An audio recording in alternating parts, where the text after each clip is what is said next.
and welcome to the chat on Newsday Amarillo and News Channel 10-2. I'm David Lovejoy. Hello, everybody. I'm Rhonda Lawnert. And I'm Chuckalicious Chuck Williams. Oh, a great reason to get excited on Wednesday. Each and every week, our man Jody Holland joins us, and he helps us get a little bit better. Jody's always got some great words for you, whether it's in your business life or professional life. JodyHolland.com is the place to see him at. Jody, how you doing this week? Doing absolutely fantastic. We're going to talk a little bit today about finding your rhythm in life and a little bit on the flow state. Yeah. There's a psychologist named Mihai Csikszentmihalyi, which I promise Siri knows how to spell, even if I can't. Say that fast 3 times. Yeah, you practiced that. Back like in the 1970s, he coined the term flow state. And it wasn't until 1998 that he published the book Flow. But he was talking about initially looking at athletes and going, hey, you know how they say I'm in the zone? Right. Just everything disappeared around me and I was just concentrating on that. That's what he considered to be a flow state. And he talked about the fact that we achieve a flow state not just in athletics, but if you're a writer or if you're creator or if you're doing something that is a creative expression, there's this convergence of where you're really focused and really passionate about something that it seems like time disappears around you. And a lot of people have had this experience. Most people would say they had the experience more when they were doing something that was athletic, that they really, really loved. But a lot of people who, like in my area, that are writers, they might sit down and write, and then they're like, oh my gosh, I've been here for 3.5 hours. No wonder my butt's asleep and my back hurts. You didn't notice any of it during that time because you were so just tuned into the thing that you were doing. Dialed in. Interestingly enough, there's another book called Faster Than Normal. And in this book, it talked about how ADD and ADHD can be a superpower. And with somebody who has ADD or ADHD, especially adult ADD or ADHD, when you find the thing that you love, you create this almost automatic hyperfocus. The difference is with ADD or ADHD, when you're hyperfocused, the house could literally be on fire around you and you wouldn't notice. If you're in the zone, you still notice those things around you, but you'll see a variance there where you don't lose complete consciousness, but the way Csikszentmihalyi described it is you narrow your focus in the prefrontal cortex, which is like your executive presence, where you understand what's going on. You narrow it down from about 2,000 bits per second down to about 800 bits per second of processing. So you're actually processing less at a conscious level and more at an unconscious level when you're in that flow state. That's the big thing that you see. And there's ways that you can achieve flow, but most of us have had the experience of distractions fall away. We're in love with the thing that we're doing right then, and we lose track of time because we're enjoying it so much, and we don't have to think anymore. It just, thinking becomes automatic. Well, you talked about ways that you can achieve that. And so that makes me think, are there certain maybe conditions that need to be present, like maybe your physical surroundings? Does that play a part in it?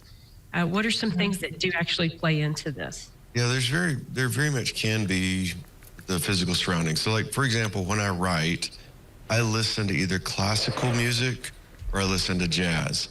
But if I listen to anything with words in it, I can't get in my flow state. Then I'm thinking about the words that are being said in the song. So I do think that your surroundings have something to do with it. And it has a lot to do with how your personality and your kind of cognitive structure tie into the surroundings. I need things going on around me, and then I need noise canceling headphones so that I'm only hearing the thing that I want to hear, but there's a lot of other stuff around me. So typically I don't write sitting here in my office. I go to a coffee shop and I put on noise canceling headphones and I write at a coffee shop, which a lot of people you have to figure out what the right and wrong distractions are for you and then play into that. I get into a flow state a lot at the gym, and I would imagine you do too, Rhonda, that you get into your exercise mode and it's the right amount of suffering for your brain to go, okay, I'm going to shut off the conscious part and I'm just going to be in this moment. For runners, that's typically called the runner's high. And they get to a certain distance and a certain struggle level in their running, and then all of a sudden they're good. And for me, the first half mile is really hard. And then once I pass the half mile, I guess I'm in enough pain that I just get out of my head and just run. And then it works good. Jody, you talk about flow, and it reminds me of if you wake up late and you rush to work, it seems like you're stumbling the whole day. You're trying to catch time, you can't get it. So to achieve flow, is it important that you first have to have some balance? Because you feel like if you wake up late, you come to work, you seem like you're always a step off, like you're stumbling. Yeah. Get to flow. Balance not only just the physical, but balance in your mind, in your health. Is balance the first key or step? Yes, it is. And in the book, The War of Art by Stephen Pressfield, he describes that he interviewed this famous writer. It wasn't Stephen King, but it was somebody almost at that level. And he said, so do you only write when you're inspired, or do you write at a certain time?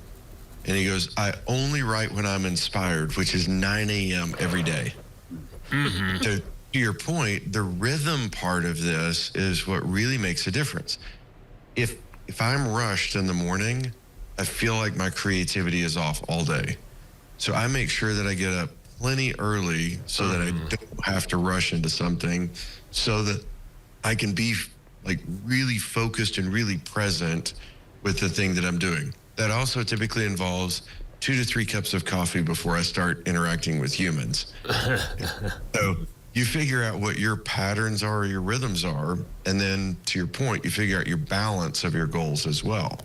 And I teach the baseball diamond for goal setting. You've got to be psychologically well, physically well in your personal relationships, and then well professionally. And you have to go around the baseball diamond in order. Because if you're not well psychologically, none of the other stuff matters. If you get your psychology down and then your physical side is not good, none of the other stuff matters. And if you get your psychology and your physical, but your personal relationships are in the toilet, then your professional stuff doesn't matter. So there's 2 parts to your rhythm. Part number 1 is what is the pattern of behaviors that works for you to make sure that you kick your day off the right way? And then the second is, are you creating balance and order in the way that you pursue your goals?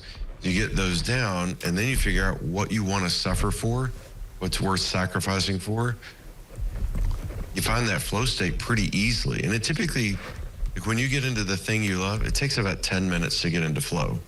It's not like it's a 7-hour process. It's pretty quick. Well, Jody, let me ask you this. What about that ADD and adult ADHD, whatever it is, you know? ADHD and ADD. Yeah. Well, what about that? That's disruptive in itself, is it not? But before we answer that, let's take a quick break. We'll come back with Jody Holland right here on the chat on Newsday Amarillo and News Channel 10-2.